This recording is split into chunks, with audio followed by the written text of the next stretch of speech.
Le calme d'un lac à quelques kilomètres d'une grande ville, ce chef d'entreprise spécialisé dans le digital a choisi ce cadre bucolique pour venir se ressourcer.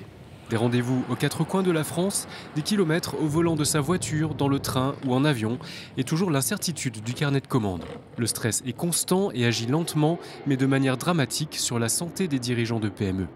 Cet entrepreneur a longtemps été dans le déni, mais il a su rebondir à temps. On pense qu'on va se reposer plus tard, qu'il faut construire, qu'il faut atteindre la rentabilité, parce que sinon on ne pourra pas vivre, sa famille non plus, etc.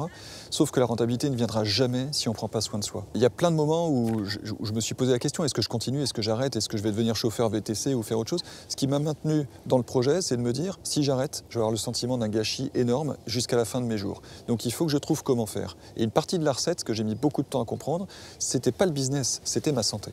Aujourd'hui, plus de 15% des patrons de PME risquent de faire un burn-out. Les conséquences sont désastreuses pour les 15 millions de salariés de ces entreprises.